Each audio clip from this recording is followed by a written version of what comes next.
Okay, तो थोड़ा हमारे ऑडियंस को बताइए कि जब आप बिहाइंड द सीन्स थे ये सारे फेमस टेलीविज़न शोज़ में, तो वहाँ पे बिहाइंड द सीन्स कैसे होता है? किस तरीके से आपने ऑडिशन दिया, या किस तरीके से शूटिंग में आपको किस तरीके का कोई मेमोरीज़ जो आपके पास में है, आप शेयर करना चाहते हो before we dive deep into the social media world?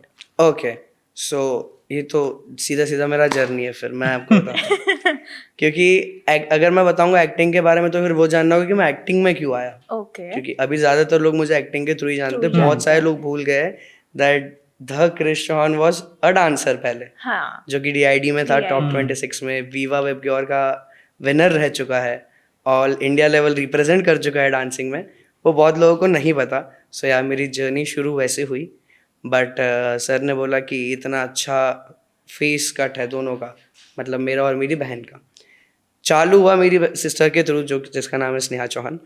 तो वो 2 साल की थी तब से डांस करती थी, ओके। और मैंने तो 7-8 साल पे चालू किया। मुझे उसमें तो जाना ही, मतलब डांसिंग और एक्टिंग तो कुछ सोचा ही नहीं था।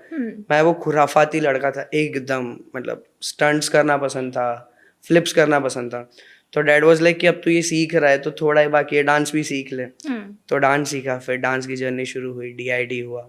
हाँ, अच्छा नहीं, बुरा ही बताऊंगा कि बड़ौदा में जब कंपटीशन होती थी तो बहुत बार जीते भी नहीं है, क्योंकि तभी सीखना हुआ। ऐसा नहीं कि चालू करते हम सब सारी चीज़ अच्छी हुई है। तो बहुत बार बहुत सारी जगह से रिजेक्शन भी हुआ, बट वो छोड़ा नहीं, करते गए। बट जब वीवा प्योर जीतने के बाद मुंबई में आ गया, उसके बाद सर ने बोला कि एक्टिंग में ट्राई करना चाहिए। तो अब ये नया चैप्टर कि अब क्या करें, कुछ पता नहीं है इसके बारे में भी। तो उन्होंने बोला कि आज़ाद नगर, DN नगर, ऐसा सब जगह है यहाँ पे मुंबई में, काफी जगह अंधेर, एकदम अजीब अजीब नाम पहली बार जब सुने। तो उन्होंने बोला वर्सोवा करके एक जगह है जहाँ पर आराम नगर में ऑडिशन होते हैं। तो वहाँ चले गए हम लोग। पहले दिन करना क्या है कुछ नहीं पता, like you won't believe, intro तक नहीं पता कि क्या होता है। नाम तो सबको पता है, हाँ। अभी एज पूछा वो भी पता है, अभी हाइट तो कोई गिन के नहीं रखता किसी की हाइट। तो उन्होंने बोला हाइट क्या है, हम लोग सोच रहे हैं। तो पापा ने बोला कि हमारे आसपास किसी एक और लड़का आया था, पूछा उसकी हाइट कितनी है, मेरे से थोड़ा 1-2 इंच ऊपर होगा। पापा ने बोला 1-2 इंच कम बोल दे, तू हो गया, तू इतनी हाइट का है। सो कुछ भी नॉलेज नहीं था, फिर धीरे धीरे होता गया। सो उस दिन भी हम लोग गए थे मेरी दीदी के लिए, क्योंकि घर वालों को ऐसा था, घर वाले मुझे अभी भी खोटा सिक्का कहते हैं कि ये पता नहीं कैसे हो रहा है क्रिश के साथ, कि क्रिश जहाँ जा रहा है वो होता जा रहा है, वो लक है, सब कुछ है। तो उस दिन भी पापा वाज लाइक दूर है, दीदी को जाने दे आगे।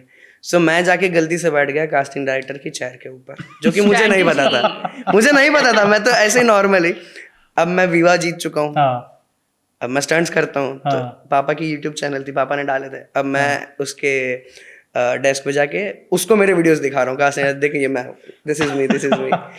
तो आपका एज क्या था तभी? मैं तो 6-7 साल का रहूँगा। तो नेक्स्ट डे कॉल आता है कि हाय धर्म चौहान, आपका बेटा है ना, हमें उसको कास्ट करना है। तो डैड वाज लाइक नहीं बेटी के लिए आए थे हम लोग।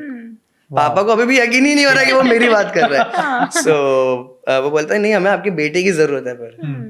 तो पापा सामने से फिर बोलता है कि वो सावधान इंडिया करेगा। पापा वाज लाइक हाँ वैसे ही घर पे ही रहता है। तो उन्होंने बोला क्या बजट होगा। तो पापा फिर ब्लैंक, ये भी नहीं पता कि अब बोलना क्या है। तो पापा ने बोला 2 मिनट दो। पापा ने कॉल कट किया। सब लोग घर में बात कर रहे, बजट क्या बोलना है, कुछ पता नहीं है क्या बोलना है। पापा ने फिर उनके एक फ्रेंड को कॉल किया कि ये बजट का बोल रहे हैं। तो उन्होंने बोला कि सामने से जो दे रहे बोल दो, ठीक है पहला काम है कर लो। तो उन्होंने XYZ अमाउंट बोली, I share the amount also. It was 3000 southern India. अभी 3000 सुना, ठीक है। तो पहले दिन हम लोग पहुंचे और बाहर लिखा है क्रिश चौहान और पूरी वैनिटी मेरी है। सो दैट डे पापा वाज लाइक कि अब मेरे डैड को शाहरुख खान बहुत पसंद है, शाहरुख खान सर। तो पापा वाज लाइक हाँ ये तो बन गया शाहरुख खान। इसको मिल गई वैनिटी अपने नाम की। लाइक लेजेंड, एक 3 डोर है ना वैनिटी के, बट फिर भी एक ही नाम लिखा है, पूरी वैनिटी मेरी है, तीनों दरवाजे खुले हुए हैं। और पहला दिन पहला काम मेरा, क्रेजी। और उस दिन मेरे डैड ने अपने पापा जो जॉब करते थे वहाँ पे कॉल किया और पापा ने बोल दिया कि अब से मैं जॉब पे नहीं आऊंगा, अब रखो अपनी नौकरी अपने पास। हाँ। पापा was on very good post, अच्छा एयरटेल में थे वो, Okay. एनर्जी मैन थे। ओके तो बस पापा ने उस दिन बोला कि अब बेटे के पीछे लगना है, ये Okay. देखने के बाद। वाओ सो डैड वाज अभी भी पापा ऐसा है कि कभी भी फ्रंट फुट नहीं रहते अच्छा वो क्रू में रहेंगे, कहीं ना कहीं रहेंगे बैक हैंड पे, सुनेंगे कौन क्या बोल रहा है किसके बारे में। अच्छा उनको ये सारी चीजें बहुत पसंद है। ओके तो उस वक्त पहला दिन हो गया, दूसरा दिन हो गया, दूसरे दिन किसी ने बोला होगा क्रू में लाइट मेंबर या किसी ने, ये बात मुझे पापा ने बहुत टाइम बाद जब मैं एक पॉइंट पे आ गया तब बताई कि उस टाइम पे ना एक क्रू मेंबर ने बोला था कि आपका बेटा लंबी रेस का घोड़ा है, देखना इसे। ओके सो पापा ने अब आके बताया, तो अब वो हाँ, सारी चीजें भी हाँ। फील होती है।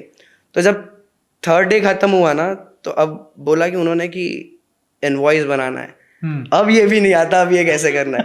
मतलब एक्टिंग वाज लाइक कि पढ़ना है, सर जैसा करने बोल रहे हैं वो करना है। इट वाज जस्ट लाइक कि एक नई किताब खरीदी है, खुद लिखना है, जो नया सीखने मिल रहा है वो सीखना है और वो करते जाना है। हाँ तो वो तो मेरे लिए इजी था। अब हम लोग खड़े हुए हैं, वो इनवॉइस पापा मुझे देख रहे हैं, मैं पापा को देख रहा हूँ, करना क्या है ये नहीं पता। तो वो अंकल को सर को पूछा कि क्या फील करना है, उन्होंने बोला कितना पर डे था, तो बोला 3000। कितने दिन शूट किया, बोला 3 दिन। हाँ तो बोले लिख दो 3000 into 3। और मैं और पापा एक दूसरे को ऐसे देख रहे हैं। हमें तो कैलकुलेशन 3000 थी ना, 3 दिन मतलब 1000 पर ये तो 9000 निकल गया। तो मैं और पापा ऐसे देख रहे हैं। Wow I was like not because of money, Yeah. but I was like कि इतने टाइम से काम करना, इतने टाइम से तो डांस करते आ रहे, 12 24 घंटे मैं प्रैक्टिस करता था, वाओ वाओ और तब जाके ये चीज अचीव हो रही थी। और यहाँ पे अगर कुछ है तेरे में तभी तुझे इतने शॉर्ट टाइम में कुछ हुआ है। या तो फिर चालू हुआ, फिर कॉन्टेक्ट्स मिले, क्या करना है कैसे करना है, और फिर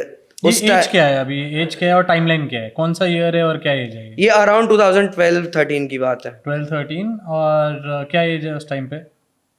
10-12-11 साल के आसपास। तो very early in your life you got the start. 7 साल का था तब मैं डांस सीखना शुरू किया। अच्छा 3-4 साल डांस सीखा 12 से 12 घंटे 15 घंटे दिन में डांस। वो सब कुछ चलता था और फन था ये सारी चीजें। हाँ, मैं तो मजाक मस्ती के लिए कर रहा था, ऐसा कुछ और तब सोचा तो नहीं था। रूमर्स भी थे कि दुनिया खत्म होने वाली 2012 में। हाँ कुछ तो यूट्यूब पे और इधर उधर कहीं नहीं, बात तब तो फोन भी नहीं था फिर तो मेरे पास। हाँ नहीं, तभी टीवी पे ऐसा था कि दुनिया खत्म होने वाली 2012 एक्चुअली वो डांस चल रहा है तो उसको नहीं पता अभी मुझे तक। तो कैसे पता होगा, मैं तो अभी भी डांस ही कर रहा है। मैं तो घूम ही रहा हूँ। तो ऐसा बड़ी था। सिस्टर की वजह से डांस शुरू किया? Yes, because my sister was in boogie woogie. अच्छा ओके वो वाओ इंडिया की टॉप 16 में थी। Okay wow. स्टंट्स कब शुरू हुए? सो अभी तक तो बात हुई कि डांस शुरू हुआ, डांस से करियर शुरू हुआ, फिर स्टंट्स कब से शुरू हुए? स्टंट पहले हुए, अच्छा फिर डांस हुआ, ओके फिर एक्टिंग हुआ। So as you were a kid तो स्टंट पहले करना क्योंकि शुरू मैं किया? देखता था ना डांस क्लास में कि लोग फ्लिप मार रहे हैं, कार्टव्हील मार रही है, तो मुझे हुआ कि मैं भी ये चीज सीखूंगा। तो वो सीख ली, तो पापा बोल रहे कि अब डांस भी सीख ले, अच्छा क्योंकि डांस में वो चीज ऐड होती है वाओ फैक्टर्स के लिए। तो पापा ने बोला अब डांस सीख लिया तो चलो ट्राई कर लेते हैं, ये कर लेते हैं। तो धीरे धीरे वो एक एक चीज होती गई। और फैमिली में एक्सपोजर था किसी को फिल्म इंडस्ट्री का या लाइक पापा को पसंद, जैसे मैंने बोला शाहरुख खान सर बहुत पसंद है, तो वो थोड़ा देखना बहुत पसंद मिमिक था? करना, अच्छा